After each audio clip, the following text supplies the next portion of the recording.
Hey, how's it going, everybody? Welcome back to another episode of What's Poppin' Podcast. Jimmy here, and my name's Tim. Welcome. Yeah, welcome, guys. I hope you guys have had a fantastic week. It is episode number 18. Officially, yeah, getting closer and closer to that 20 mark, man. So thank you guys again for riding with us, sticking with us. Hope you guys have been enjoying the show so far, and watching the reviews. We've been seeing that you guys have been liking the videos and listening to it on the Spotify. So thank you guys so much for that. But yeah, today we got bombarded with some news, not super heavy news related to like the last one, but we got some good ones. We definitely got some good, especially today, which is pretty nutty because as of yesterday, we were going to record, and then Tim had some, things going on. So he's like, "Hey, let's do it to tomorrow," and I'm glad we waited because the stuff that got dropped today was pretty exciting. It's pretty big stuff, man. Yeah, but other than that, how you been, buddy? Oh, I'm doing good. I've been very tired. This has been a very, very tiring week already, and it's only halfway through the week, so I'm ready for the weekend for sure. And it's going to be Memorial Day weekend, so whether or not you guys get a chance to go out and share love with family or not because of the whole lockdown and everything, just keeping your hearts and remember people and all that stuff. But yeah, man, I'm just living life to the best I can, honestly. I mean, it's been kind of a mixed bag, so not too bad. Yeah, for sure. I'm the same. I think if you guys are gonna, maybe hang out with family, stick it to your immediate family. If you're gonna barbecue, just keep it in your backyard. Just keep it very short, simple. Just chill with the fam. Other than that, man, I've just been staying busy, trying to stay healthy. I've been working out a lot, quite often, actually. There you go. And then they actually just opened up the park very close to me today. Yeah, wow. That's really cool. Yeah, but they didn't open up like the playground stuff, which makes total sense, right? It's just walk the fields or just the park area, so people can kind of like exercise. That's kind of the main point. Yeah, everybody's getting fat from all this time sitting at home. I know I have. Man, dude, I was feeling very uncomfortable with myself, and I'm like, I need to work out. Yeah, and it feels good. I feel great. Definitely more energy wise and stuff. But yeah, other than that, man, just hanging out, doing a lot of the Twitch stuff. So if you guys, by the way, I don't know if a lot of you guys even know we stream on Twitch, but Tim streams on Twitch ever so often. It's very rare. It's more like just kind of like a groundhog seeing his shadow, whether or not it'll come out. So and stream here and there. But when he does, it's entertaining. So definitely go follow him on there. We'll have the links down below. But if you guys are listening on Spotify, it's twitch.tv/Mr. Hyrule. Yes, that is correct. And honestly, though, Jimmy's stream is where it's at, though. And I'm not just saying that because I used to be a mod there. No joke. This guy, he's funny. And you guys totally check him out whenever he plays his games because I know you do a huge variety of stuff, too. Yeah, I do. That's twitch.tv/Jimmy on Twitch. Yep. I'm the first and only Jimmy. That's all. Which is pretty cool. I like that. Maybe not the first, but I have the original Jimmy account, which is very rare to see. Yes, but other than that, let's get into some movie news, man. That's what you guys are here for. This is what you guys want to listen to. We have some good stuff. Knowing me, I like to kick it off with some horror related stuff. A follow-up to last week's news, which was the announcement to Scream 5. Right. So Spyglass is aiming to begin production on Scream 5 later this year in Wilmington, North Carolina, when safety protocols are in place. Makes sense. And then right after that, we got a confirmation that David Arquette is set to reprise his role as Dewey Riley for Scream 5. And who was Dewey Riley? I forget. He was the officer in the movies. Okay, cool. Deputy it's funny because most people confuse him for the scary movie version, which is Deputy Doofy. Oh, okay, gotcha. But it's Dewey, yeah. I never really watched. I can't remember watching the first few Screams. I did, but I can't remember them in high detail. And I do remember the scary movie, and I didn't remember make that connection. That's who they were parroting. So that makes sense. Yeah, I like that. Yeah. So he's been since the original film. So this is a good thing that he's actually, reprising his role for this. He's getting a little bit on the older side, but I mean, he still looks all right, I mean, the movie's been out for years. Yeah, for sure. Like, you know, almost 2 decades, I want to say, maybe maybe a little longer than that. But yeah, it's been a good minute. And I'm happy about this, coming from a horror fan myself, that you know, at least he's coming back for that. And yeah, so that's some follow-up news for Scream 5. Hopefully things will eventually get a little bit better and they'll be able to start filming, you know. But this is all unpredictable when like things are going to go back into production and start filming again, because like only time will tell. I personally feel like nothing's really going to get shot or filmed. If it's not animated, then it's probably not going to get shot or filmed until next year. Me personally, just the way things are kind of going, you know, that's like worst case scenario. But hopefully things do get better. We got to keep, you know, hope going and stay hopeful about this stuff. So this is good news. Yeah. So next news. Okay. Do you want a Sonic sequel? Yeah, absolutely. If big if here, big if they're involving Eggman, Jim Carrey's willing to come back, then yeah, absolutely. Especially if I know that with the first Sonic movie, the animation studio that was involved with that actually, I think, went out of business or went bankrupt or something from the cost of having to work so hard and fast to redo the animation for that movie.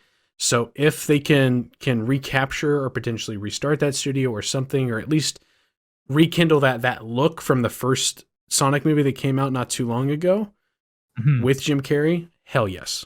I think that's a no-brainer. Okay, right. And I personally want a sequel as well. Like, you know, just because they left the door open and there's so much potential for it. Yeah. So much potential, man. Yeah. But this was news reported by Discussing Film on Twitter. Okay. Screenwriters Josh Miller and Patrick Casey told us what they would like to achieve in a hopeful sequel. We would like to dig into more of the Sonic lore, obviously Tails, but maybe a little more characters as well. Ooh. So that's good to hear. I would really like if the next film has Knuckles as a villain alongside with Dr. Robot. Was Knuckles a villain? I never knew that, because I'm not huge on the Sonic lore beyond some of the movies. Sonic 3, he was a villain. Oh, okay. Yeah, I did not know that. If you play the original game, like he's just going around sabotaging Sonic, and it's cool. It's really cool. Just because you get to see Knuckles' dark side, he's just like a dick overall. Just a dick, man. Just cutting bridges off, and I'm just like, what the hell? Yeah, that's literally that's what I'm hopeful for, you know, like in terms of characters or whatever. But because I've known about Shadow the Hedgehog, and I've known about like the Metal Sonic, and I think there's a few other characters. Like, that's the thing too. Yeah, they can introduce Metal Sonic in the second one.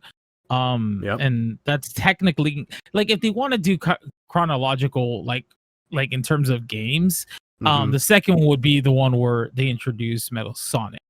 Oh, okay. Yeah, so if they want to do that, it would just be Sonic and Tails going through the worlds, and then eventually they go up against Metal Sonic. Didn't they tease, at least with the character design, of if you guys who are listening or watching can remember back to when early on in the Sonic movie, they look like the Knuckles model in that forest planet or whatever. Yeah. So I think they're teasing Knuckles more so than anything else. But I mean, it would make sense either way they went. Yeah, hopefully. Right. I'm staying hopeful because I think out of all the Sonic characters, aside from Tails and Sonic, Knuckles is the one I want to see, you know. And I'm just curious to know who's gonna voice act them and stuff like that. I would hope that they could get the original voice actors for a lot of the other games, right? I mean, they didn't do that obviously with Sonic, but I think didn't they do that with Tails? Or maybe I thought they did. Did what again? I'm sorry. Got the original like voice actor from like all the different like. Oh no, they did it with Tails, not Sonic. Yeah, right, Sonic was brand new. which everybody was pleased about. Yeah, they were a little skeptical at first, but no, I'm happy with the. Well, with the then casting. hopefully they can get the voice actor for for Knuckles then from like the games and stuff, because I don't know how fans like his voice, but I always kind of bought it. I don't know. I would be okay. Like Knuckles' voice has never been super iconic for me. Okay. In my opinion, it's more so the character itself, like the character design and his personality. But as far as like there's never been like a voice actor I'm just like, oh, that is Knuckles for me personally. What about Morgan Freeman? I would be, Morgan Freeman, would that be a good Knuckles? For Knuckles, that'd be interesting. That throw me off. Whoa, wow. You'd respect him, wouldn't you? Like as a villain? I mean, I wouldn't hate him. True. I wouldn't hate it. But yeah, I wouldn't know. I wouldn't honestly. I wouldn't know who to voice act or who to cast for something like that. It'd be interesting. Time will tell. Yeah, let us know. What do you guys think? Who would you want for Knuckles? Or if you guys, what character would you want to appear in a second Sonic film? Because they said that they want to explore a little bit more of the characters. Just not Amy, please. You don't like Amy? You're not a fan? Not really. She's kind of annoying. Yeah, but other than that, I'm happy with this. This is pretty cool that they're giving us an update that they're very much interested. Which is awesome. So, yeah, Universal Pictures and Blumhouse Jason Blum are developing a plan to shoot a low-budget film on Universal Studio lot. Cast and crew would live in a hotel nearby and set a safety protocols would be in place. That's very interesting. That's very mysterious, is what that is. Yes. So I'm assuming they want to like film something during the like pandemic. Right. I don't know what the. It's either a pre-existing IP that they're really keeping on the down low until they're ready to show it off, or it's something that is just going to be completely new. I have no idea what this could be. Yeah, this is very interesting, man. I wanted to talk about it a little bit. Yeah. Which is why I got this piece of news. For sure. Because just the fact that they're shooting a low budget film on the Universal Studios lot, that can mean many things. One, they're going to use like the whole movie set area, like just as, or are they using the lot to like film something there per se? Like, you understand what I'm saying? Like maybe the lot itself is a part of it. Yes. Yeah. Is what I'm thinking. Like, because they kind of the way they specified that, because they wouldn't just been like, oh, they're going to be filming at Universal Studios. It's very weirdly phrased. It's just kind of a big question mark. Yeah. And then plus it's a Blumhouse, so I feel like it's family friendly, of course. Horror film, obviously. Yeah. Or mysterious, but this is really cool to think about. And people are like, everything Jason is low budget. So people are just implying that, yes, most of his films are not super high budget on that. Right. But, which usually, honestly, of any genre, horror, I think, benefits from smaller budgets. Yes. Because if they get too bloated of a budget, if it gets too bloated of a budget, they tend to shatter that very, very fragile like line between this is scary to wow, this is like just a really fun thing to watch and like just kind of like a visual spectacle. So it's very difficult for studios to do that if they have too big of a budget. So this is probably to its benefit. Yes. So I would think so. But this is really cool. I'm curious to know what it is that it's going to be. So hopefully we can get some more news in regards to that. It just sounds very mysterious, like you said, that, they want to shoot this as soon as possible, probably. And the way they said that they had to have the cast and crew live in a hotel nearby. Yeah. Is wait, what? It's just like, whoa, okay. Yeah. Interesting. But, yeah, so I'm going to do one more here, and then I'm going to toss it over to you. Okay, all right? Sounds good. All right, so let's do this one here, since this one is a horror-related topic again. Hoorah. So, do you know of the director David F. Sandberg?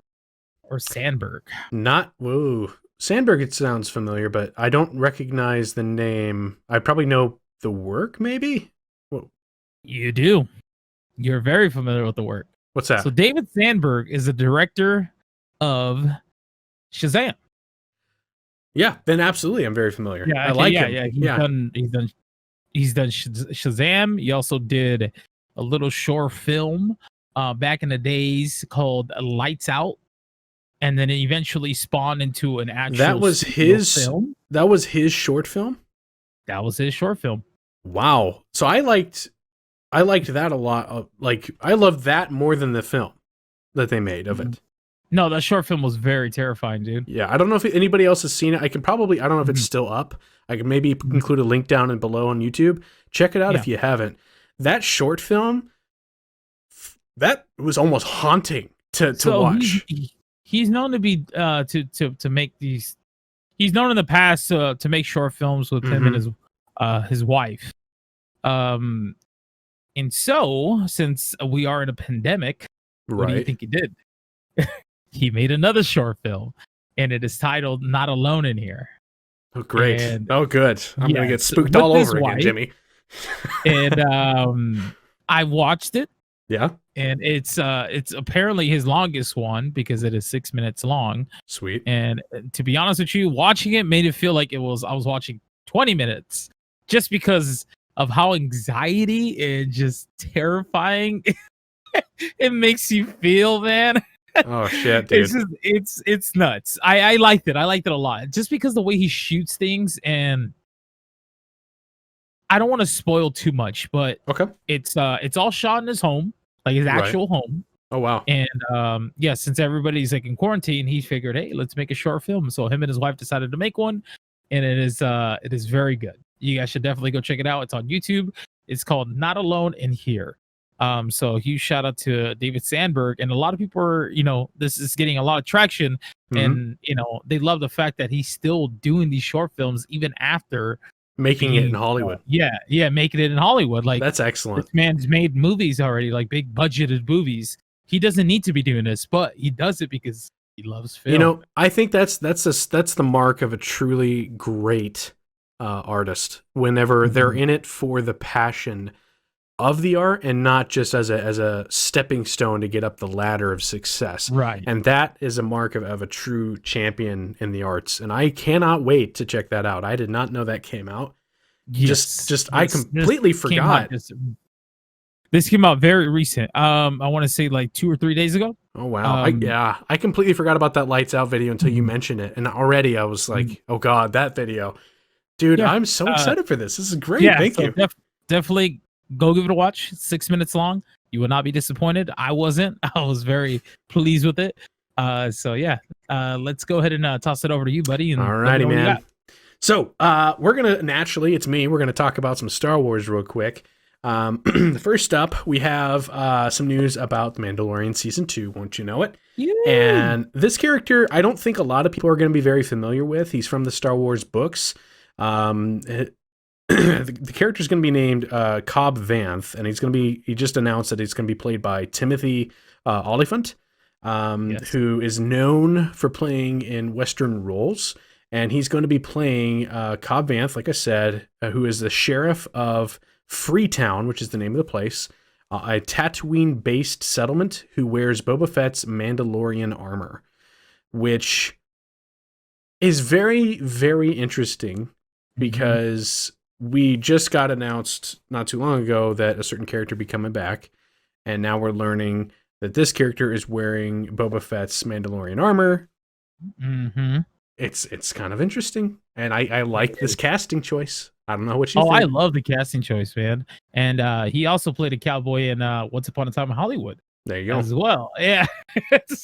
So, yeah, I think he's such a perfect casting choice. Mm-hmm. And I'm very curious to know what they're going to go for plot-wise, since we do know that the original actor, well, not original, not the, the 70s version of Boba Fett. Oh, the guy with did you ever see that? He has gotten like a one suit on with a little cutout for his face. He's got the mustache and the glasses, big round glasses. It's very fun. Yeah, not him. But the actor that played Jango Fett is going to be coming back to reprise his role, or to play the role of Boba Fett. Correct. But now that we know this news, that this particular character has the Boba Fett armor, that leads us to like wonder, like, wait, so he's not going to be in full suit yet, right? How's it all going to add up? It's, I mean, yeah, I don't want to know until I see it, but I'm curious now. I'm very curious. Yeah, very curious if maybe the Mandalorian is gonna help him get his armor back, or like it's just very interesting. Or maybe Boba Fett is in, he be in jail somewhere in Tatooine. Yep. They have him locked up in there, and then he took the armor from Boba and uses it as his own. So it's Who knows? All we can do is speculate at this moment. But exactly. As far as casting choice, I'm super happy, and it seemed like it's been getting a positive reaction from what I've been seeing, and I'm happy about that. Yeah, I think for a lot of people, with each tidbit of casting news about Mandalorian Season 2, in regards also with its massive success with Season 1, there's no telling how probably massive Season 2 is going to be when it comes out. Can't wait for October, man. Yeah, I'm so looking forward to it, dude. It's I mean, I don't want to say it too soon, but it might shatter some records for Disney Plus whenever that season drops. Which, by the way, I do want to plan ahead of time, and I do want to review every single episode as they come out. We go like every week, as they come out, because that's going to be so exciting to do, man. I cannot wait. Yeah, but that's good news, man. That's positive. Absolutely. I'm happy with that. The next bit of Star Wars news that I have is kind of a sentimental one. 21 years ago today, the day that we're filming this, I believe, or actually on May 19th, my bad. Yeah. The Phantom Menace was released in theaters 21 years ago. Does that make you feel old, Jimmy? It does, man. Yeah. Because I saw this movie when I was in the 5th grade. Wow. Yeah. I was in the 5th grade, and I remember I saw it. It was almost impossible to watch it day of. Because back when that got first announced and people were like super, super excited, because at that point it was just the original trilogy. It was just the original trilogy. So I remember like seeing on the news, because back then there wasn't really any internet at all. Right. And I'm showing my age here. And on the back news, in my day. Yeah. I've ever seen on the news people reporting people camping out for weeks. Damn. In full costume. That's full costumes. Crazy. And I was just like, oh my God. And I remember specifically my brother buying tickets. Somehow, I don't know how he got these tickets. Maybe he knew somebody at the theater or what, but we saw it the day after. We didn't see it the day of, because it was almost impossible to do that. Yeah. You know what I mean? And I remember the day after, which was Saturday that we saw it on, because I think the movie came out on Friday or something. I don't remember exactly, but I just remember the day after I went to school. I don't think it was Friday, because I went to school the day after. So it might have been I waited to the weekend, or maybe I waited till after the weekend. But I remember when I went back to school, I mentioned that I saw them, but everyone's like, "Wait, you got to see it?" Because it was so difficult to go watch. Yeah. Just because like people weren't able to watch the film maybe till like a week after, especially if you lived in the area that I live in, where it's just like these theaters get packed, dude. Oh yeah. So, but like now it's not too difficult to find a movie like that to like watch. Like even when a new Star Wars movie comes out, we're able to watch it that weekend. It's never too difficult, but like back then, dude, it was very hard, man. Oh yeah. And there was no such thing as reserved seating. There was no like you had to get there super early to get the best seats or whatever, you know. But I have like in terms of the movie, as a kid, I enjoyed it a lot, dude. I love that film as a kid. Rewatching it as an adult, it doesn't hold up very well, and they made a lot of poor choices. And also the CGI is terrible. Well, I would say this. I would say that George Lucas did a lot of like revisory work with each like new, like here's the DVD set, here's the Blu-ray set, blah blah blah blah. And I think by the time it came out on the Blu-ray, some of the CG had been tampered with and fixed a bit. I know that Yoda, when it first came out, was a puppet, and then now he's a completely digital recreation of Yoda. That's what's available out there now. So it's kind of interesting to see that. But I agree, the movie as a whole is not perfect by any means, and it's got quite a few issues with it. I know that there's some issues with people have with the accent and portrayal of the Trade Federation guys and all this other stuff, kind of being like a more Oriental Asian stereotype and stuff like that. But yeah, it still holds. Just I was 5 whenever that movie came out, and for me, it just holds a major place in my heart, because when that final bit with Darth Maul versus Qui-Gon and Obi-Wan happened, and there's the Duel of the Fates, man. Yeah. Even now, I get like like I get crazy into it, so I can't. No, that is such a beautiful musical piece, and also like just that scene. It's just so badass, dude.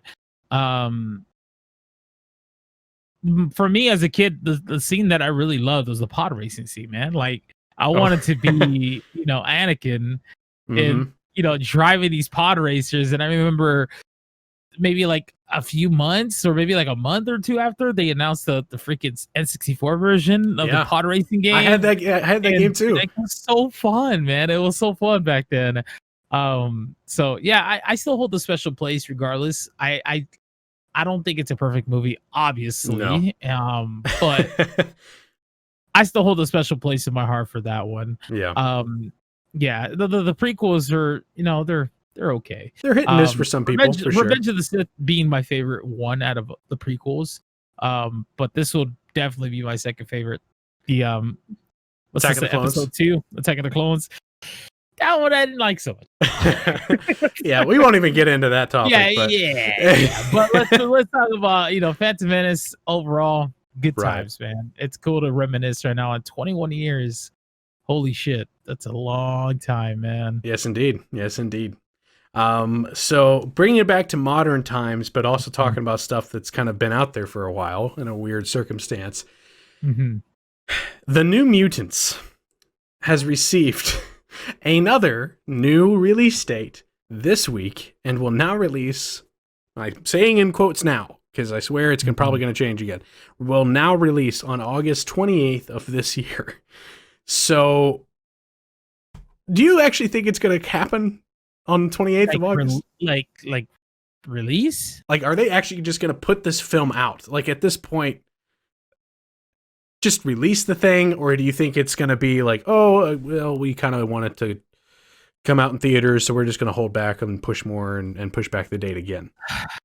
Dude, I feel like they should have just released this on a streaming service. They should have just sold it to Netflix or something. Put it on Disney Plus. Yeah. No, I don't think it belongs on there. I don't know, man. I don't personally believe that. Maybe Hulu. He's fine. Don't release it on Disney Plus. But I just this movie doesn't seem like it's ever gonna get released, but it's a bit of a time capsule of Hollywood now. It's starting to turn into one. It is, man. And yeah, this movie's been out in production, or it was already been finished, I think like 3-4 years ago, maybe 4 years. I think 2016 was when it was supposed to first kind of start coming out, I believe. Mm-hmm. And it's just been batted. It's been in hell, dude. Yeah. It's been in limbo. They don't know what to do with this property. They don't know when it's going to release. And I think I did strongly believe that it was going to come out the beginning of this year when they said it was originally going to come out. But then this shit started happening, and it's just like, dude, it's like nothing can stop the delay of this film. Like there will be something. It's almost comical at this point. I've said it, I think, before on the podcast that I almost kind of want this movie to forever to be just out of reach for audiences to see it, so that it will never be seen. Yes. That's the thing too. Something like this, I don't think people. I mean, from what I've been seeing, is that it's become a meme at this point, and I don't know if people even care to watch it. I'm sure some do, right? If you're like true X-Men fans, right? But for me personally, like it just looks like whatever. I like the original trailer to the film. The one where it showed that it made it seem like it was going to be like a horror film, but then they changed it and it's not a horror film. And it's just, it went through so many changes, man, that I don't care anymore. Like if this comes out, it comes out. And if it does, cool. It's not like it's gonna make a difference, only because Marvel owns the rights to Fox now, and they're gonna recast everyone from the X-Men. These characters you're never gonna see again. It's just this is just a one-off, and that's it. Yeah, it's like I'm saying, man. It's a time capsule of a period of time of like 20th Century Fox's creativity team.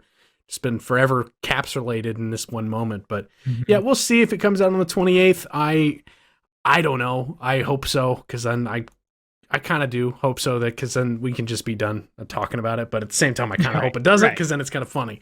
So we'll see. And then the last bit of news I'm gonna say before I toss it back over to you real quick is kind of an interesting one. I really kind of want to hear your take on this. Michael Bay is set to produce Songbird, which is going to be a pandemic thriller directed by Adam Mason, set 2 years in the future from like now, I guess, or 2 years from whenever the movie is going to come out, where the pandemic it just says the pandemic. I'm assuming either they're talking about COVID or not, has not gone away, and lockdowns have been rolled back and then reinstated. Production will begin in Los Angeles within 5 weeks. You know why it's going to be set in Los Angeles in 5 weeks, right? Because nobody's out. It's perfect for filming. So it's kind of perfect for filming in terms of that. I don't know what kind of precautions they're going to take in terms of, some of these actors or the crew, that's going to be working. But best of luck to them, man. And as far as like the movie idea goes, I mean, I think a lot of people expected this to happen at some point. Make a movie out of this. That we're gonna get a COVID-19 movie, right? It's not hinted, or it's not saying that it's COVID-19. This isn't a Corona movie, but it's very much. Yeah, it just says it's 2 years in the future where the pandemic has not gone away, and that's like the talk of what's going on now. So unless they're like. We knew at some point we were going to get a movie like this. Yeah. And I didn't expect that to be Michael Bay.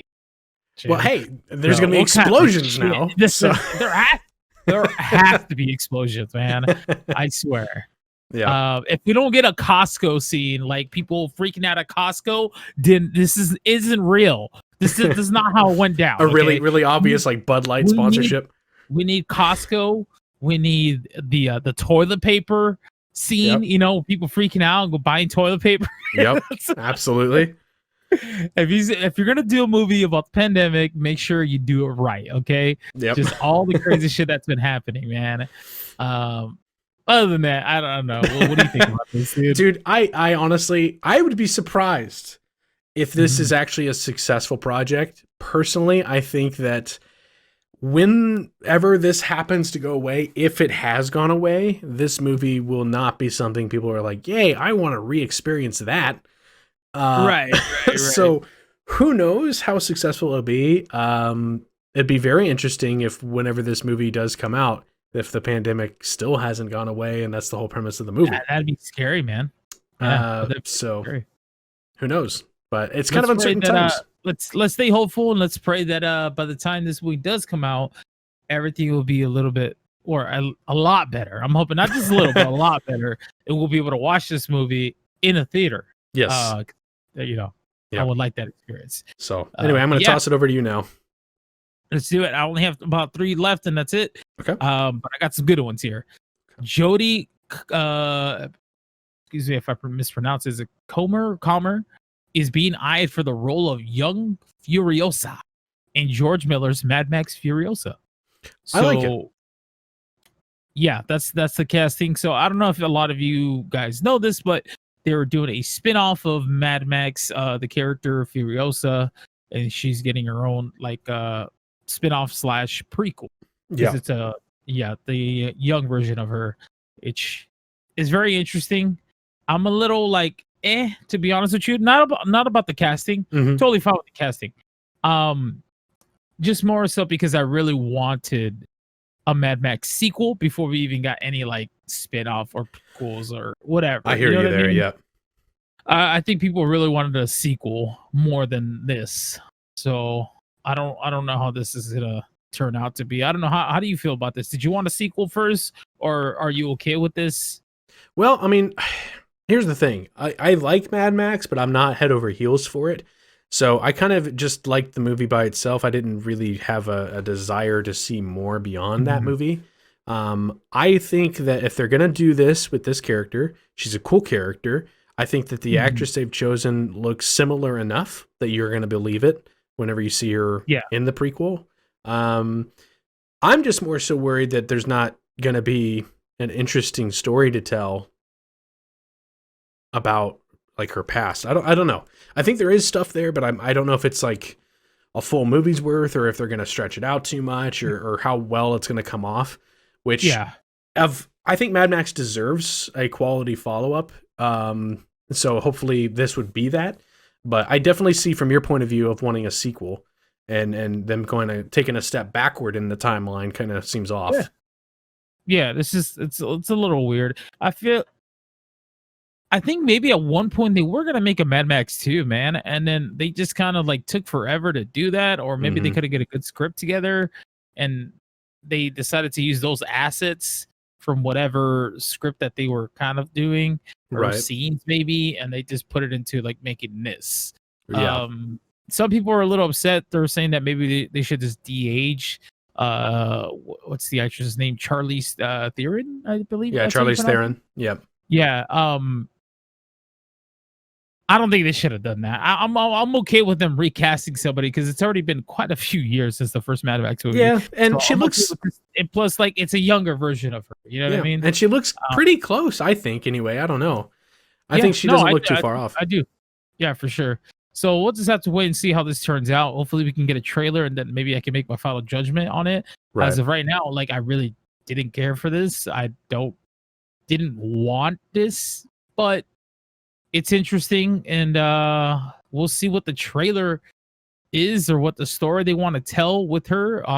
What's her backstory and all that? Is it interesting enough to actually have its own standalone prequel / follow-up to Mad Max? So we'll have to wait and see. But got two more bits of news before we get to the last one, the big bombshell. I want to talk about another bombshell that was teased to us yesterday, because we got a teaser, and that is it's actually a clip.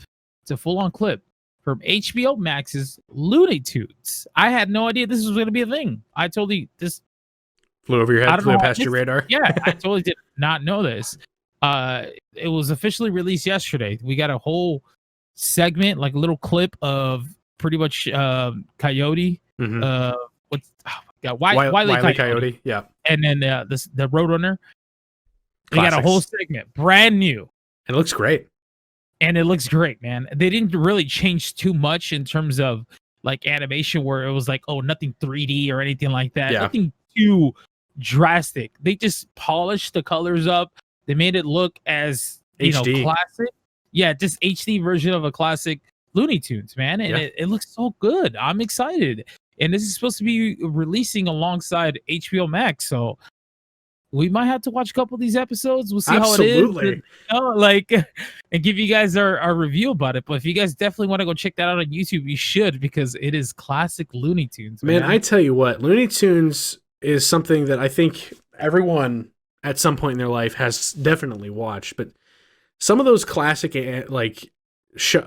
segments of Bugs Bunny, and doing his antics all the way through, Wile E. Coyote, you got like the Tasmanian Devil, you have Tweety Bird, and all of them. Just I love those characters a lot, just because they're weirdly timeless, even though they're kind of just these little like segments of animation. Like somehow it's surpassed even what I think is like one of the kings of animation, which is Disney animation.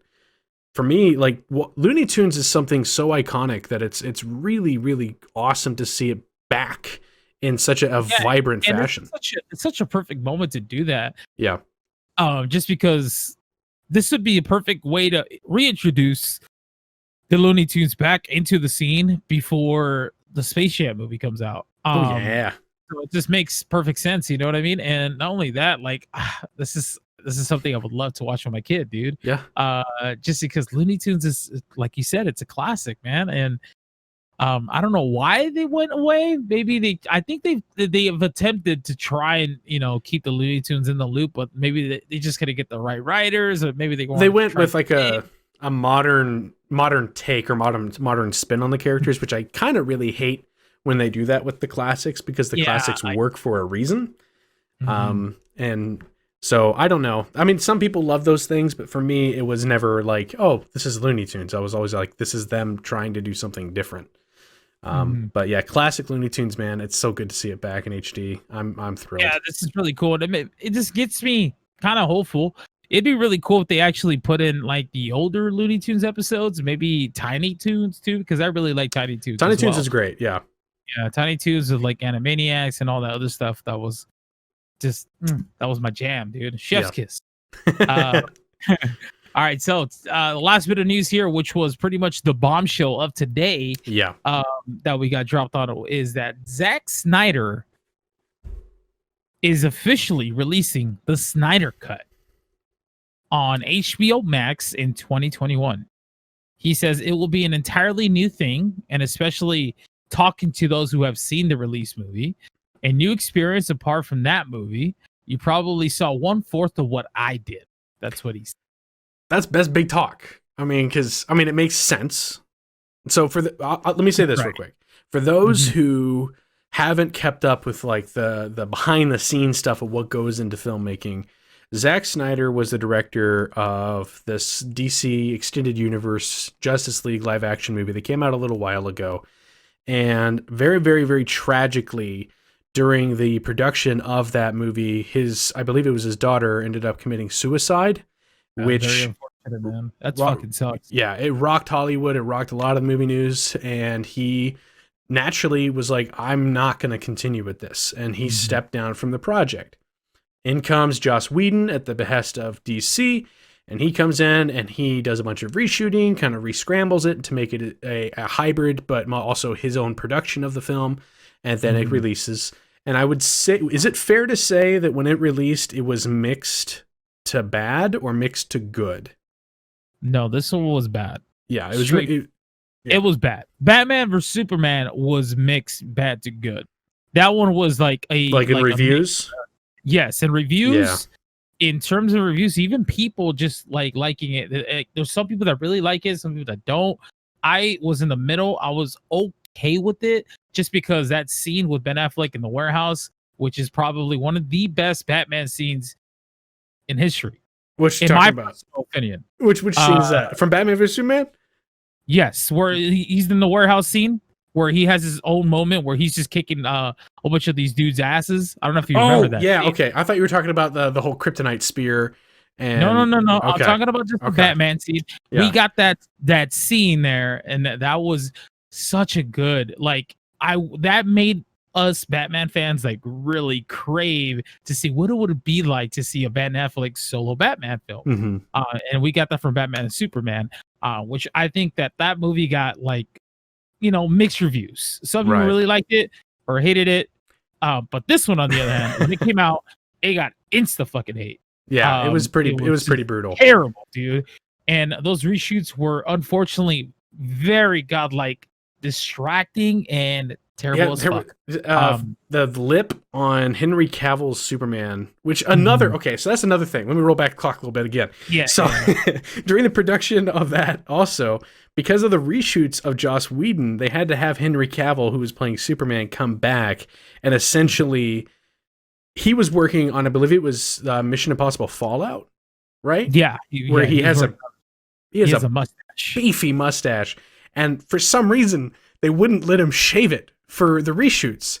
And so he had to have that mustache. And so they had to, on every frame of him being Superman in the reshoots, digitally remove that mustache and make a fake lip, which holds up barely in some scenes and doesn't at all on 99% of the rest. I think 90%, I think 100% of the scenes that he's in where they CGI his face, it looks fucking disgusting. It's bad. Yeah, it's very bad, man. I don't know. It looked like straight up YouTube garbage. It didn't look like studio quality stuff. So with the unfortunate news of his daughter passing and stuff, I when that happened, I felt like they should have just put production. They should have just put everything on hold until he felt okay, or they could have had to talk with him to be like, hey, do you ever feel like you're gonna come back to this at some point, or whatever.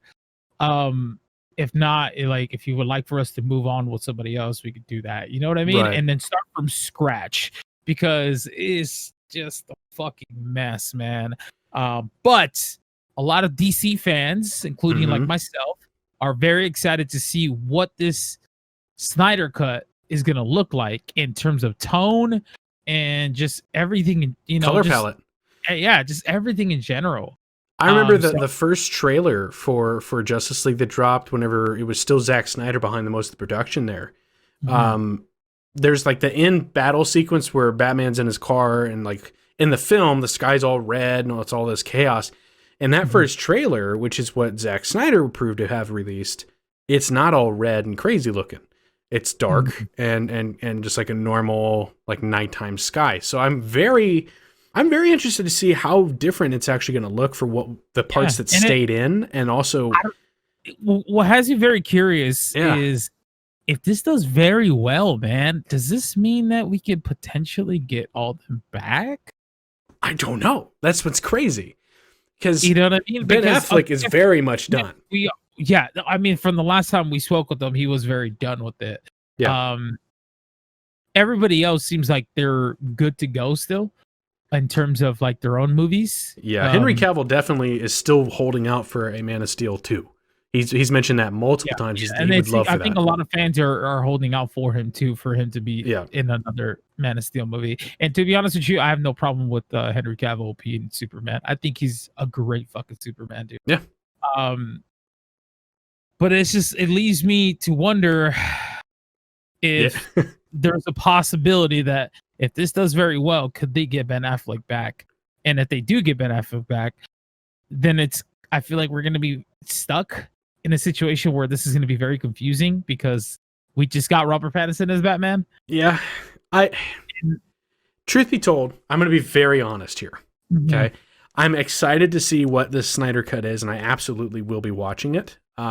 Just because as a DC fan, that's easy. We are going to review it. Because I think that's something that's very interesting to talk about. But as far as the greater scope of things for DC moving forward, this is already a bit of a crazy scrambled puzzle in a box. So I don't know if it's going to hurt it too much to have more kind of just chaos thrown in there right now, or if they're really trying to iron it out. I think so long as it doesn't cancel projects moving forward that I'm looking forward to, like Matt Reeves' Batman or the Joker sequel or anything like that, then I say full steam ahead. If this does well enough, have fun with it if you can make it happen. Because I don't know. I just want more content, and especially if it's good content, then hell yeah. I'm happy with this, man. Honestly, as a DC fan, and everybody else, it seems like on Twitter is blowing the fuck up about the Snyder Cut, because people are starting to believe that this is bullshit.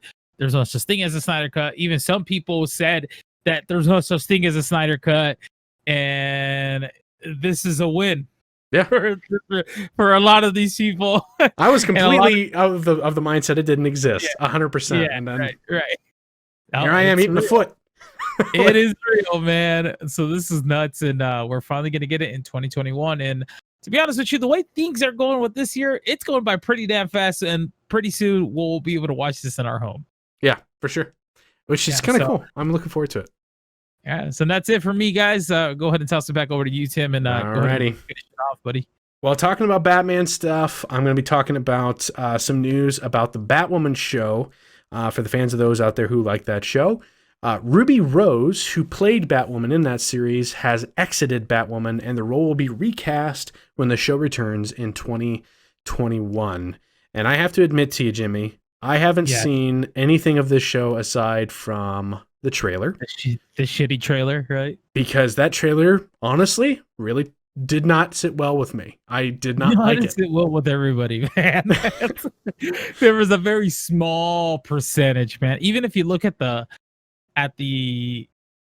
trailer, dislike ratio. Oh my god, dude. it is abominable. So yeah, because something about her basically breaking into the Batcave, taking all the Batman stuff, and then saying that, criticizing Batman for what he does while she does the same, and saying because now she's in the suit, then it's okay, or I can't remember exactly how she said it, but it just like really ticked me off in that moment, and it just seemed really cheesy. So if you are a diehard fan of the series, right, and you actually think that we're being too critical or we didn't even give it a chance and we should, let us know, because I could absolutely be proven wrong. I was proven wrong about the series Gotham, I believe it was what it was called. Because Jimmy here, he recommended a watch up to a certain point, and I did. And I was actually blown away because at first I wrote it off as like an unnecessary series, and then I was proven wrong. And so if it is worth watching, do let us know. But right now my stance is I kind of don't care that she's exited. Like, I don't care either. I just hope that she doesn't get like attacked or anything like that, because apparently some people are saying that she's off of social media at the moment. So hopefully it's not too bad. I never wish bad on any of these actors, you know what I mean? And she took this role on. I can kind of tell that she was very excited about it, you know what I mean? But it's just the way they went about introducing this character, and she was a victim to the writing, honestly. I mean, because that's made this. Yeah, because I think Ruby Rose is pretty cool, man. Like, she has like, if she has to be casted for specific roles at the moment. Like, cause I thought she was okay in that Triple X movie. I mean, she did all right. Right. You know what I mean? But like, yeah, something like this, she kind of got like, she got screwed over on. It's very unfortunate because it's the studio's fault, in my opinion, for trying to force us woman empowerment like down our throats. You know what I mean? When we clearly have had superhero women and women in general in film portray as being badass without being shoved down our throats. Right. Multiple times, dude. Multiple fucking times.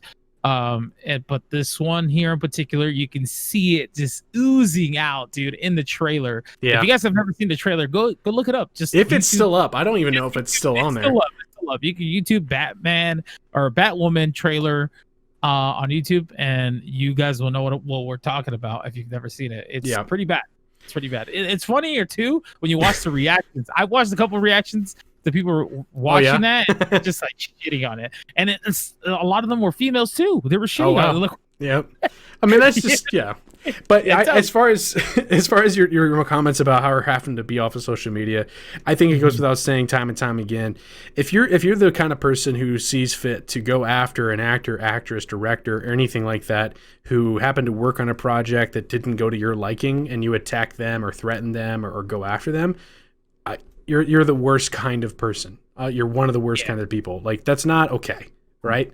It's entertainment. If it ain't for you, just move on. Don't bash these people for trying their hardest or whatever they put into it. So, but yeah, no, as far as her exiting Batwoman and the role being recast, cool for that. Hopefully it goes up and only gets better, because you can always have it turned around, because it's only in its next season that they're going to be doing the new role. I don't know how. There's only been one season. So yeah, I mean, it has a chance to turn around if it can. So, it has legs. They're gonna have to. Yeah, I don't know, man. I don't know who wanted this fucking show in the first place, to be honest with you. I'm trying to be optimistic. No, I get it, but I'm not. I'm more on the side of like, they should have done a Batman show right off of Gotham, dude. With Batman. That would have been cool. You know what I mean? Like, that would have made more sense, and then introduce all these other characters, and then if you want to make spin-offs off of that makes total sense. But just making a Batwoman TV show is just fucking kind of out of left field, dude. Yeah, it's just like, what? Like, yeah, I don't know. It is what it is. Well, all right. On the topics of missteps within entertainment, let's take a look at the Percy Jackson franchise for a moment. It had a couple of movies that came out. The first one I thought was okay, had its moments, and then the second one I thought was garbage. And from a lot of people who I've heard have read the books and have been big fans of the books, they really didn't follow those books very well with those film adaptations. Well, fret not, Percy Jackson fans, because Rick Riordan, I guess is how you pronounce his name. He's the actual author of the book series on Percy Jackson series for Disney Plus. We're very excited about the idea of the live action series making it of the highest quality, following the storyline of the original Percy Jackson 5-book series, starting with the Lightning Thief in season 1. Which, when I told my wife about this, because she owns all the Percy Jackson books, she got like a little kid in a candy store excited about that. Right. Which is exciting because it's like we were talking about multiple times before. Whenever there's a lot of story to tell and you have to cram it down into a movie, that's where you lose the quality. If it's a season per book, it's got room to spread its wings and fly. Yeah, so absolutely, man. Well, I have a confession to make, sir. Okay. I actually guilty pleasure. I enjoyed those Percy Jackson movies. Wow. Okay. All right. Yeah, I thought they were entertaining. Don't get me wrong, they weren't perfect films because I think they probably miscasted 1 or 2 characters in my opinion. Right. Maybe a couple. But overall, like I enjoyed them. Like I was entertained when I watched those films. But I'm very much way more happier to hear that they're doing a series now and they have the original author on board. He's gonna be like very much on hands with the whole project, which is fucking amazing because now I get to see like what like pretty much what his vision was to see the live action adaptation from his books, you know. I mean? So that's cool. Yeah, for sure, man. I can't tell you how excited she got. And so that just tells me that this is very, very good news. And I know that on Disney Plus, right? Yes, it will be on Disney Plus. Plus, man. It's making it more worth it every single time any news comes out about it. They're coming out swinging with a lot of these shows. Hopefully, we'll get to see very soon because we've mentioned this before, man. But Disney Plus is kind of lacking on the shows as of recently. Yeah, like, once season 7 of Clone Wars, waiting for the Marvel stuff. We're waiting for some Star Wars stuff, and then now like we're waiting on like Mighty Ducks, and now we got the Proud Family, like a new thing for that, and then on this. It's just we're just waiting on more content for Disney, but I'm excited. Just another thing to add on to the list for sure. And then the whole Lizzie McGuire thing, which I don't know what's going on with that. So, I don't even think anyone involved with it knows what's happening with that right now. I think that's on the shelf. But in other news that also has to do with Disney, Jerry Bruckheimer was speaking on Johnny Depp's inclusion in the upcoming Pirates of the Caribbean reboot. Quote, the one we're developing right now, we're not sure quite what Johnny's role is going to be, so we're going to have to see. Which is pretty much as vague as you can be while telling nothing, but at the same time saying we're open-minded to having Johnny Depp's character of Jack Sparrow return for this reboot, which would be kind of, is it even a reboot then if Jack Sparrow's back? I mean, like I said, it could be a soft reboot, where it's can be like a passing of the torch thing, or like I said, this could be a thing where maybe he has a cameo and he's just talking to the new lead at a bar or something, at a pirate bar. And then they talk about maybe like something that he's been trying to like find or some kind of treasure or whatever, right? Right. She could just pass it on as to herself just to go on this adventure and try to find this treasure without him actually just being super in the movie. You know what I mean? So this is a way of like possibly just without tarnishing any of the other ones, still making it in the same universe. A passing of the torch sort of thing. Yeah, exactly. I could see that happening. Yeah, just as long as like her character's unique and different and is not adapting the same traits as Jack Sparrow, because Jack Sparrow is just very unique from the original, man. And they even added him. He was so unique that they added him in the rides of Pirates of the Caribbean. You know what I mean? So he wasn't there before. So that character is very cool. So it would be nice if this female lead pirate character ends up being, just as iconic enough to where they add her into the that'd be cool. and stuff like that. So this is cool. You know, I like the fact that they're probably, you know, as they're writing the script or idea, they're probably thinking that what's a way that we could introduce him to maybe show up for like a little bit, maybe like a nod or something, you know. I wouldn't want like a remake or a straight reboot. I like more of this is a new pirate story. Yeah. With new characters, you know what maybe I mean? Have like Johnny in the background doing a shenanigan or something like that. Or I don't know. Yeah, just no, I think it deserves maybe a scene, like a big scene. Yeah. Where, you know, he's there or whatever, but he's not like super involved in the movie, like in there. Those other two pirates, I forget their names. Oh my god, you know the funny ones? Oh yeah, I don't think I know their names either. I just call them Baldy and Eyeball is what I know them as. Yeah, so those two characters I feel like are almost just as popular as Jack Sparrow. Absolutely. Because they're just so iconic, man. Yeah. So I think having them maybe in this film would be great. Just, you know, I would like as that. a kick relief or something, you know, because it just makes sense. Oh yeah, for sure. So I'm looking forward to it. I mean, I'm keeping an open mind. So we'll see what happens with that. You mentioned how you had those guilty pleasures of the Percy Jackson films. Well, I have a guilty pleasure of my own, Jimmy, and it is the Legally Blonde movie, which is kind of shameful for me to say, but at the same time, I kind of love it. I don't know why. It's fun. We've had some news about Legally Blonde, and that's Mindy Kaling and Dan Gore are set to write the screenplay for Legally Blonde 3, with Reese Witherspoon set to reprise her role. Which, cool. I mean, I didn't ever get to see the sequel, Legally Blonde 2. I wasn't a fan of the sequel, but I love the first one. The first one was really cool. Yeah, it was very. So this is good, man. Like, and the fact that we're getting the original, you know, actress to come back to reprise that role. It'd be interesting to see how she adapts to this time.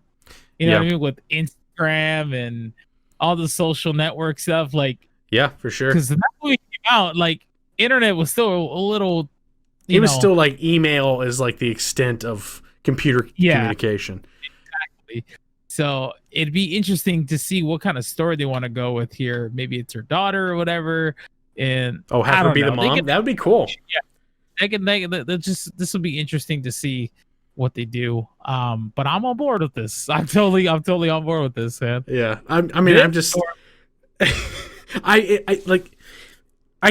not gonna hide it. All right, people. I like Legally Blonde. I am going to probably want to see this, whether it's in theaters or on a streaming platform. God, man, it's totally fine. Look, I have a couple guilty pleasures too. Mean Girls, Bring It On, and Legally Blonde, like those three in particular that were, you know, nowadays it's kind of shameful to say as chick flicks, the old term, I don't know. Man term, but that back then, that's what they called them. They called flicks. I enjoyed it, man. There were good times, dude. Yep. Perfect date material to watch for sure. I love those movies. But no, that's excellent news for me. I'm kind of actually weirdly excited for it. So I'm definitely going to keep my ear out for any news about that. But yeah, no, that's it for news topics for this week. Which I think there's some great topics we covered in there, and there's one other thing that I don't know if you're really wanting to get into it right now or. Guys, we ended up watching. Well, I ended up watching one of the movies. He ended up watching both movies. Yeah. We want to do like pretty much our quick little thoughts on the movie SCOOB. For those of you that are not aware, the movie SCOOB just recently came out last week on VOD, which you can go now if you'd like. And the same thing with Capone as well. Yes. They both released. So I think Capone came out like on a Tuesday, and then SCOOB came out on Friday. That is correct. So I ended up only watching SCOOB, and then Tim watched both. Yes. So I would like to, you know, kind of go into our opinions about SCOOB, whether if it's worth renting in our opinions, whether if you should save money, and we'll give it a rating, and then Tim can kind of give us an idea of what or give us his thoughts on Capone, because I didn't get a chance to watch it. And I'm curious to know what you think. But as far as SCOOB goes, what did you think, buddy? Whew. I think that this is not a movie worth paying $20 for. I think you'd be better getting it for like $1 through Redbox or something like that eventually. It's one of the most basic Scooby-Doo storylines that I think it could have been told way better. I didn't find it too exhilarating. It's got some moments in there I did like, surprisingly, but there were very far and few between. And I was just more so while watching it longing to watch other Scooby-Doo content that I loved rather than this movie. Yeah, that's you hit the nail on the coffin there, sir. I agree with you on that. Me personally, dude, I was very like, well, let me tell you now. And I think the best part of this movie is the first 12 minutes. I agree. First 12 minutes of the movie, you're just like, hell yes. All right, this is what I wanted. It's what it should have been. And it's what should have been. And after that, it feels like you're watching the Scooby-Doo characters in a Despicable Me movie. Yeah, or like that. It was not really a Scooby-Doo movie once there were adults. It was what's his name? It's not Captain Falcon, is it? It's like Blue Falcon, I think is his name. Blue Falcon. It's a Blue Falcon movie with Scooby-Doo characters. Yes. And which, by the way, a lot of there's some pretty good actors in here. Actors, quote unquote. Big names, yeah. Big names that were voice acting that I think just felt was super out of place. And their line delivery was just really weird. And it wasn't like they were trying to play the character. It was just as if they were just reading the line. Because as a voice actor, from, I don't know too much about voice acting in terms of, I've never done it myself, but I do play around with it when I do it on my live streams. In certain characters, you want to get into character and kind of like maybe be a little bit more animated. Boisterous or nerdy or geeky. Yeah, right. But a lot of the times these characters, like, they didn't give them a unique voice or specific character. The performances didn't have heart. Yeah, they just didn't. It just felt like the actors were just reading lines and that's it. That's the character. And I feel like that with a lot of them, dude. I mean, I think the ones that did okay, I think the voice actor Will Fort that plays Shaggy, I thought he did okay. Same thing for the voice actor that did Scoob. I personally don't like that Scooby-Doo talks in this one. I prefer him to be less vocal, because in the original he'll say a couple things here and there, but in this one he actually has more dialogue, which is kind of weird to me a little bit. Yeah, that didn't bother me too much. That's more of a nitpick type of thing. But I quickly got over it. It wasn't that big of a deal. So I felt like Shaggy and Scoob, voice actors for them, did phenomenal. I thought they did great for them too. And then Kiersey Clemens, she played Dee Dee Skies, which was the assistant to Blue Falcon. I thought she did her line delivery. She did great too, dude. Yeah, she was one of the few characters that seemed like an actual character of personality, not just an actor doing a thing. I don't know. And then the dog, the robotic dog, Dynamut. Yeah, which is played by Ken Jeong. He's phenomenal actor too. Yeah, Dr. Ken. Hilarious. Yeah, Dr. Ken. He did great. So those four particular actors did their lines perfectly fine in terms of voice. Mark Wahlberg played Blue Falcon. I thought was a little distracting. Didn't do too bad. So I would give him a pass. But everybody else, man, just felt really weird to listen to. And it just kind of took me out of the characters. Zac Efron being the specific one, he played Fred in the movie.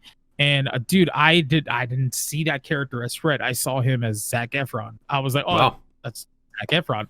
And then the other characters, Daphne, just terrible, dude. Especially, dude, oh my god, Velma. Velma doesn't even seem like Velma anymore. She's just like, okay.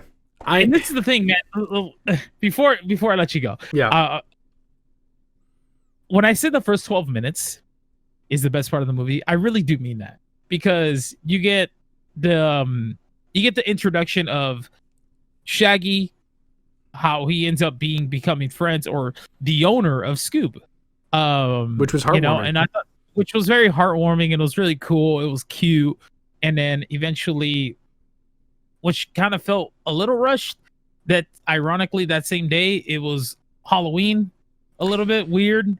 I think that's part of like the rushing of those 12 minutes. What the film should have been is in that space. Yeah, so I'm telling you, the 12 minutes are the best part. But that same day they end up going trick-or-treating, and this is where they end up finding, or they end up somehow, without spoiling too much, they end up meeting up with the rest Velma, of the gang, Fred and Daphne, as kids. So they're trick-or-treating, and then Shaggy ends up losing his candy, and they had a bully throw his candy inside a haunted house, and this is where they technically do their first mysterious encounter, which is probably fucking like super cool. I love that, dude. That was probably my favorite moment of the movie. Like I said, the first 12 minutes was just spot on. I was like, this is Scooby-Doo, dude. And after that, they kind of do like a time jump thing, and the way they time jump, which I thought was kind of unique and kind of funny, which is they redid the entire original intro of Scooby-Doo.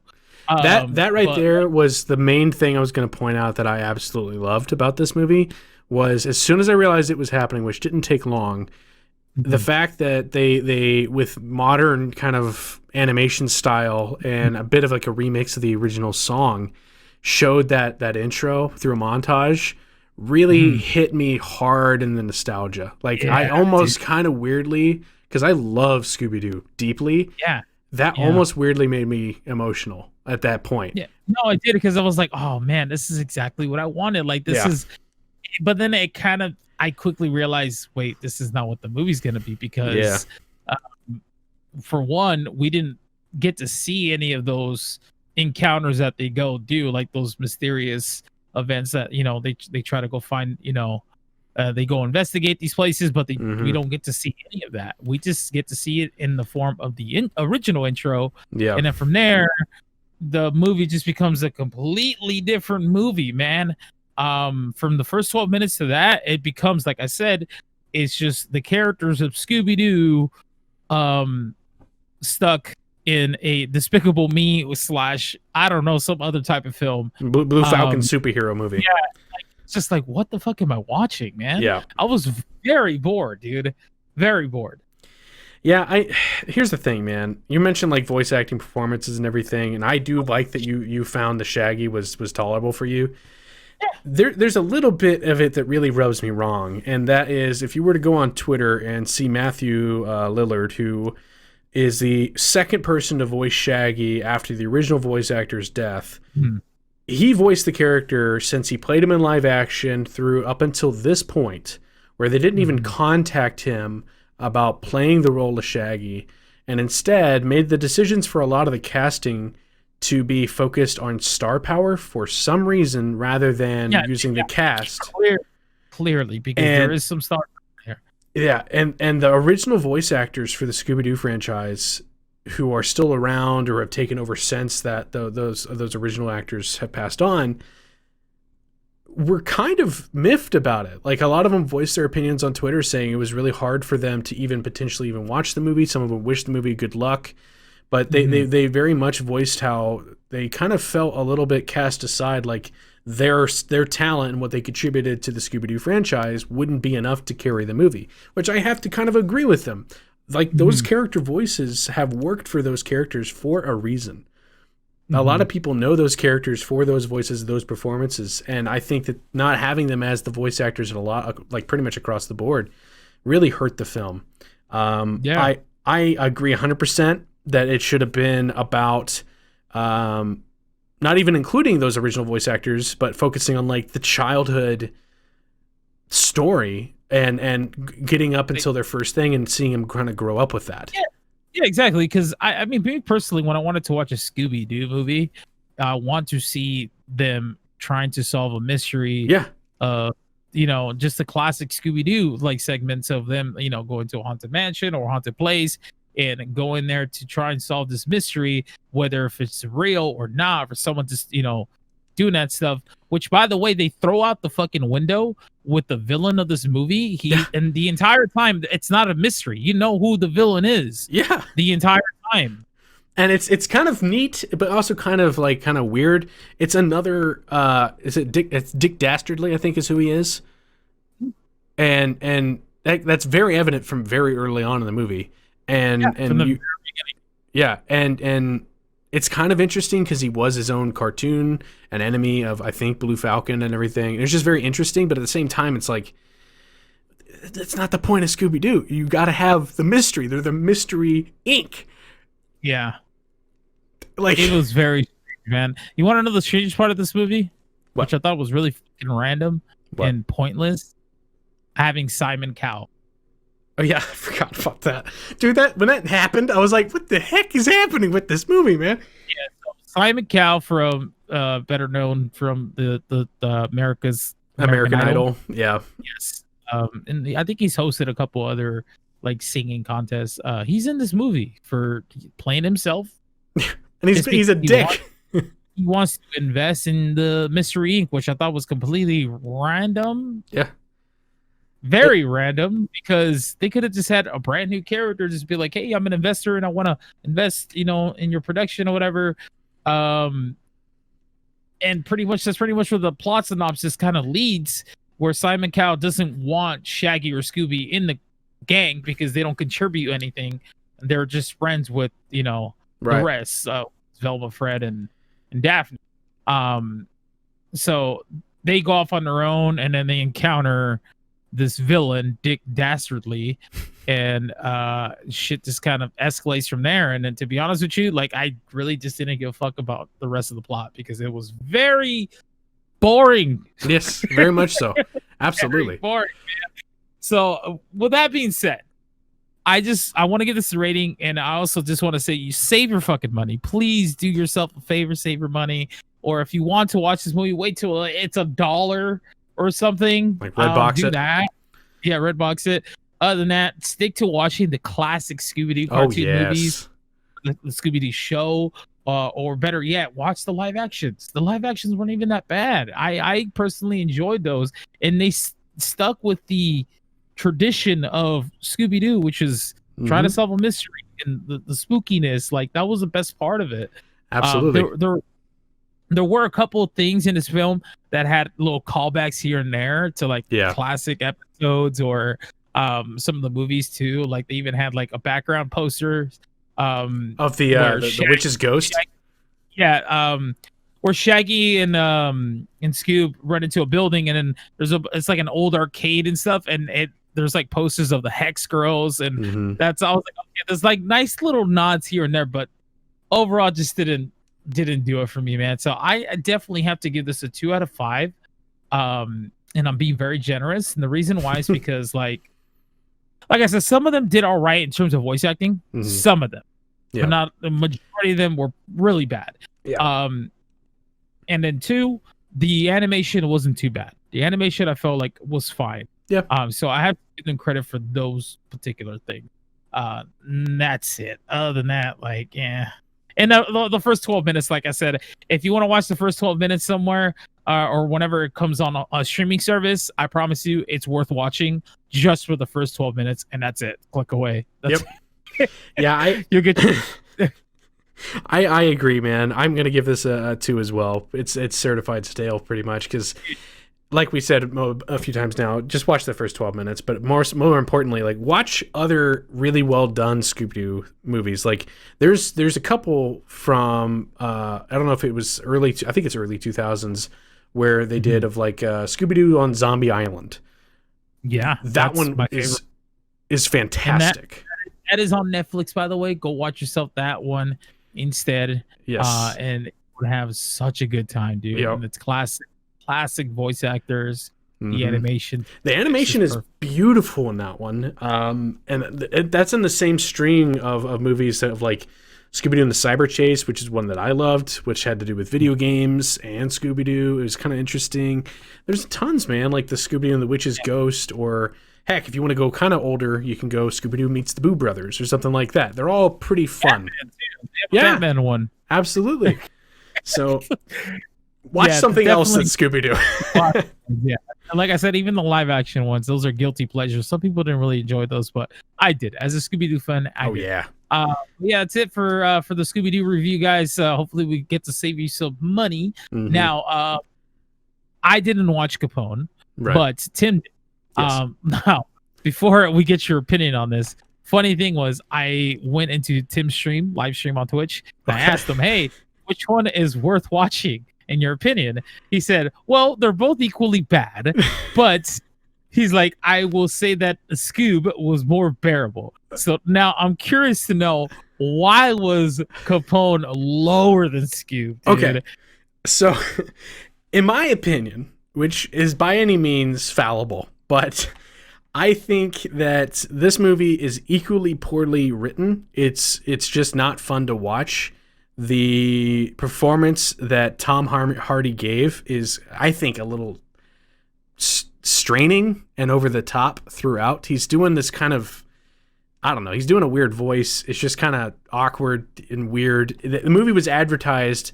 Everyone knows the name Al Capone. Even if you don't know why, you've heard the name Al Capone. Oh, of course. Yeah. And you know we had to do with some evil deeds, some gangster stuff. And lo and behold, it's after he gets out of prison. He has 1 year left of life. He has dementia. He's vomiting on and shitting himself a lot. And he's seeing things. Like, that's not the kind of movie about Al Capone I wanted to watch. And from the looks of the trailer, it didn't seem like it was being advertised that way either. Right. It's like, what the heck is this? The editing, too, was really jarring. Like, some shots linger way too long, and other shots, they're cutting, like, too quickly. Like, it's like, what are you trying to accomplish? And I know some people have said that maybe it's an artistic direction of wanting to make you also kind of mentally frayed like Capone. That's great for you, but it doesn't work, man. Yeah. It was rough. And without spoiling anything, because I don't think that it's worth spoiling even if you didn't care, there's two characters in this that are revealed at the end of the movie to have been a part of his imagination. Okay? Meaning they don't exist. But earlier in the movie, those two characters are introduced without Capone being a part of the scene or anywhere. So it's very false setup for an audience to then be able to believe or even predict or rationalize or see what the heck they're trying to go for with them being... Right. If he was in the scene the entire time with those characters, it would make more sense of that. Oh, wow. Like, it was all pictured in his mind, but there's a scene where he's not even in the scene. Yeah. And then there's these characters, and it's like, what was the point of this then? You know what I mean? Like, did he imagine that while taking a poop? Like, what was happening? So anyway, it was just a nightmare. I would say it gets a 1 for me. It's burnt, which is why Scoob was the one I recommended to Jimmy at a 2. But yeah, it's not worth watching at all. And if you're really in the mood for a gangster movie, there's tons out there that are good. I would recommend off the top of my head Black Mass. Check that out. It's got Johnny Depp. He's completely changed as a character. It's really good. Don't watch this. I mean, there's other classic ones, Goodfellas, Godfather, you know what I mean? But yeah, dude, that's terrible, man. So what would you rate it overall, in your opinion? Give it as far as a rating? Yeah. Oh, absolutely a 1. A burnt. Oh, 1 out of 5. Yeah. It's... Dang. Okay. Yeah. I'm not watching that again. You guys do me a favor and thank Tim for saving us money again. You're welcome. In the time. Yeah. But yeah, that's it for today's podcast, guys. Thank you guys again for tuning in. Hopefully you guys enjoyed this episode of the cast, and hopefully you guys let us know down below in the comments or on Twitter what you guys think of some of this news. If you guys are excited for anything, any of the new characters or castings for either Mandalorian or for some of these other movies that we announced. So people reprising the roles, which is great. And as far as the movie reviews go, so we're glad to save you guys some money. And we'll continue to keep doing these reviews. As soon as we find something else to watch, we'll definitely keep hopefully do separate videos or separate recordings. This time we felt like this wasn't even worth doing a separate recording. Yeah, so we felt like let's just do it real quick and jam it together. But we will be back with episode 19 hopefully next week. If we don't come back next week, just know that we're trying to gather up more news for you guys and actually have something else to review. But we are going to push for an episode next week. But if we don't, the following week, we will be back with episode 19. Other than that, if you guys can do us a huge favor, tweet the podcast out, please. Give this video a like. Share it. Also hit the notification bell as well at any time that we upload videos on YouTube. And if you guys are watching on YouTube and haven't had a chance yet, go follow us on Spotify, because absolutely, I know working out. If you guys want to listen to us, or if you guys going through a long drive, please, and all support is very much appreciated. So nonetheless, thank you guys again. We really do appreciate it, guys. I'm Jimmy. I'm Tim. And we'll see you guys on the next episode of What's Poppin' Podcast. Take it easy, guys.